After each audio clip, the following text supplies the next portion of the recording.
afternoon. Good.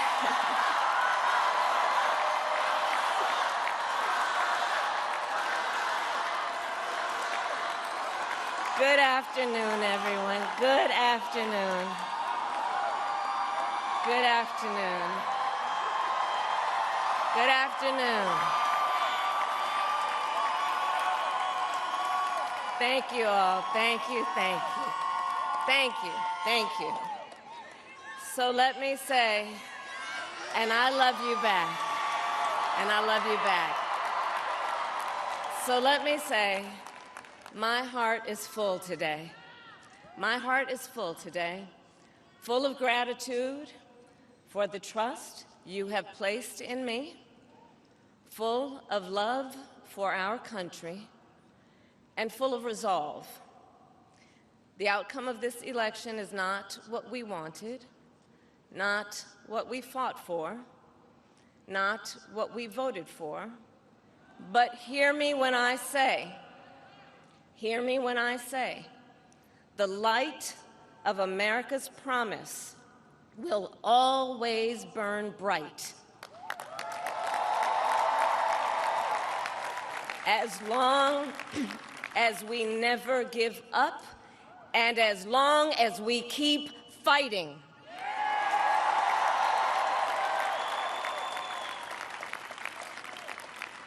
To my beloved Doug and our family, I love you so very much. To President Biden and Dr. Biden, thank you for your faith and support.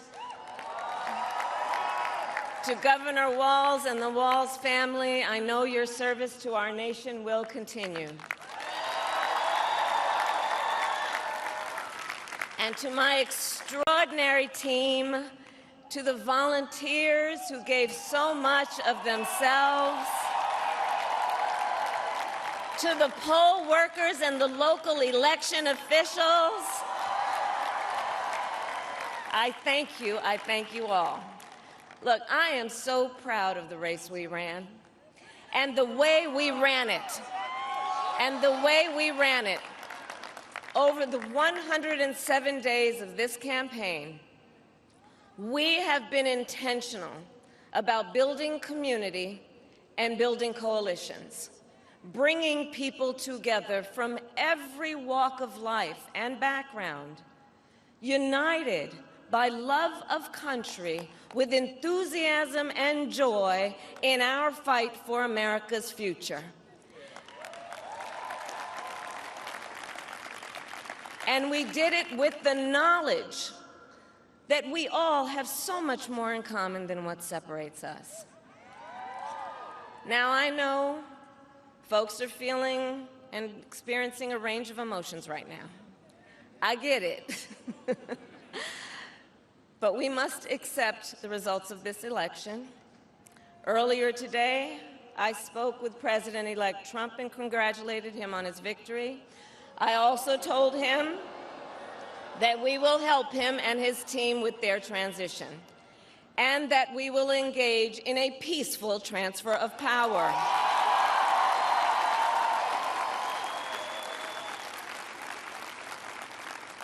A fundamental principle of American democracy is that when we lose an election, we accept the results. That principle, as much as any other, distinguishes democracy from monarchy or tyranny. And anyone who seeks the public trust must honor it. At the same time, in our nation, we owe loyalty not to a president or a party, but to the Constitution of the United States.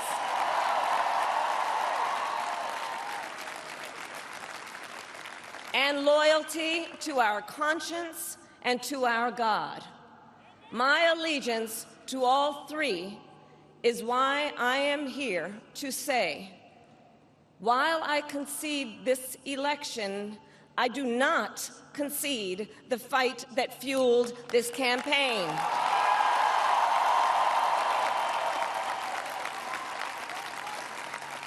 The fight for freedom, for opportunity, for fairness, and the dignity of all people. A fight for the ideals at the heart of our nation, the ideals that reflect America at our best. That is a fight I will never give up.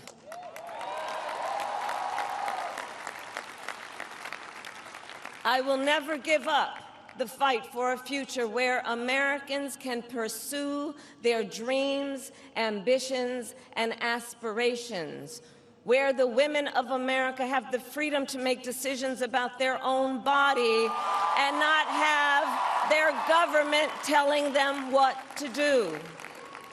We will never give up the fight to protect our schools and our streets from gun violence.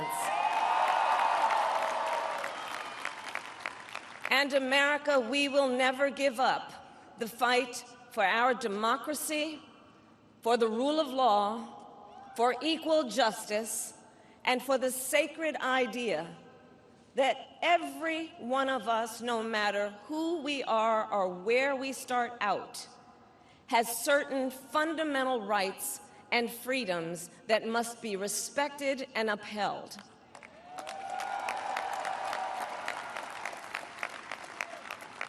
And we will continue to wage this fight in the voting booth, in the courts, and in the public square. And we will also wage it in quieter ways, in how we live our lives, by treating one another with kindness and respect, by looking in the face of a stranger and seeing a neighbor, by always using our strength to lift people up, to fight for the dignity that all people deserve.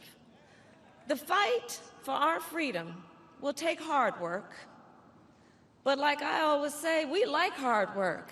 Hard work is good work. Hard work can be joyful work. And the fight for our country is always worth it. It is always worth it.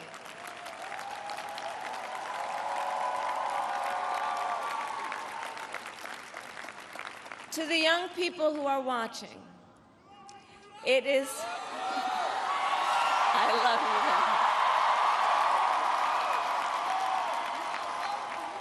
you. To the young people who are watching, it is okay to feel sad and disappointed, but please know it's going to be okay. On the campaign, I would often say, when we fight, we win. But here's the thing. Sometimes the fight takes a while. That doesn't mean we won't win. That doesn't mean we won't win. The important thing is don't ever give up. Don't ever give up. Don't ever stop trying to make the world a better place. You have power. You have power. And don't you ever listen when anyone tells you something is impossible because it has never been done before.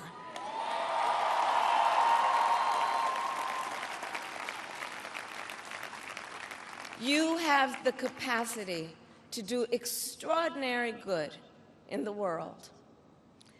And so to everyone who is watching, do not despair. This is not a time to throw up our hands.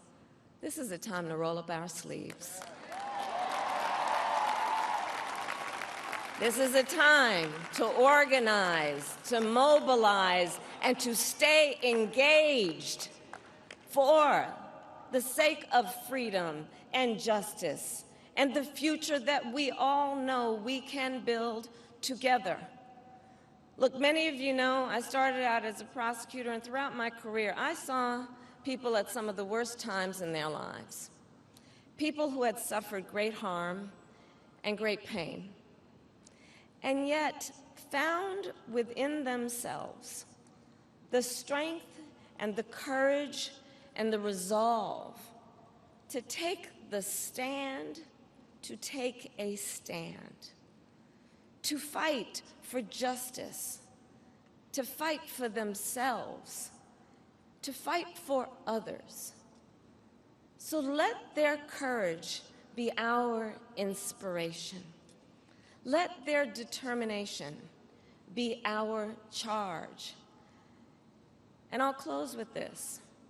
There's an adage an historian once called a law of history, true of every society across the ages.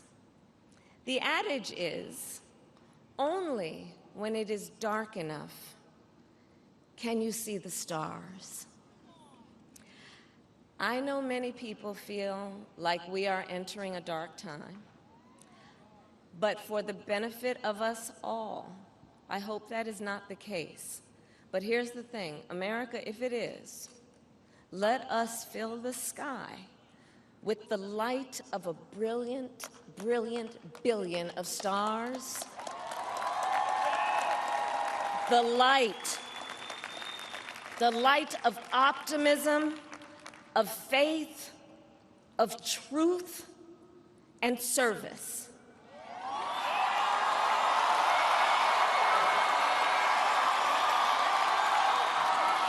HU.